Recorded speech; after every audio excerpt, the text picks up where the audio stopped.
అందుకనే ధర్మం నారు పాదాల పైన నడవనప్పుడు మనకి భయం ఉండదు. ఇంటి పెద్ద భయం లేకుంటే ఇంట్లో అందరు గాడి తప్పుతా ఉంటారు.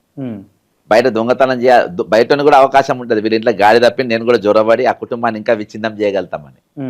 సరి అయిన లా అండ్ ఆర్డర్ పర్ఫెక్ట్గా లేదు ఇక్కడ. లా అండ్ ఆర్డర్ ఫెయిల్ అయిపోయింది. బ్రదర్ మొన్నటి దినాన్ని ఒకటి చూసినాం. సుమతి గారు మామూలు కామన్ లేడీ లెక్క ఏషం వేసుకొని ఉన్నారు, ఒక ఐపీఎస్. ఆమె దాదాపు ఒక 45 మందిని అరెస్ట్ చేసింది. అంటే మొన్న రాత్రి ఆమె ఉంది కాబట్టి 45 మందిని అరెస్ట్ చేసింది. ఆమె లేకుంటే ఎంతమంది ఇబ్బంది పడవచ్చు?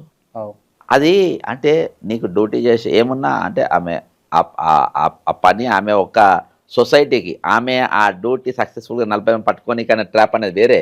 కానీ ఇలా లా అండ్ ఆర్డర్ ఆమెకు తెలియకనే ప్రభుత్వం యొక్క అంటే హోమ్ మినిస్ట్రీ అనేది ఎట్లా మిస్మేనేజ్మెంట్ అయితే ఆమె చూపించింది.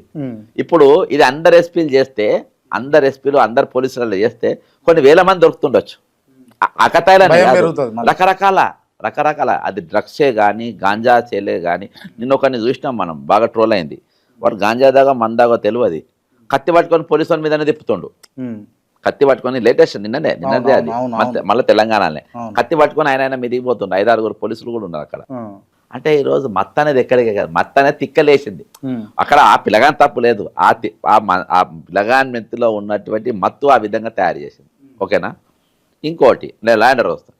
రోహిత్ ఎమ్మెల్యే, రోహితే కదా మన తాండూరు మాజీ ఎమ్మెల్యే, డ్రగ్స్ తో దొరికింది. బాగా డ్రగ్స్ తో దొరికిండ్రు, పట్టుకున్న జైలు, అంత హ్యాపీ.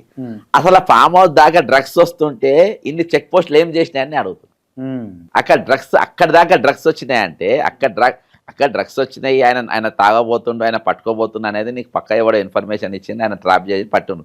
కానీ అక్కడ దాకా ఎట్లొచ్చినాయి, ఈ స్టేట్లకు ఎట్లయినాయి? ఆయన దొరికింది కాబట్టి. ఆయన దొరకకుండా ఎంతెంత డ్రగ్స్ నడుస్తున్నాయి, దొరకకుండా ఎట్లా నడుస్తుంది? ఇవాళ యువత మత్తులో ఏ విధంగా ఉంటుండ్రు అంటే వీళ్ళు అప్రమత్తంగా లేరు కాబట్టి మేము రాగలుగుతాము.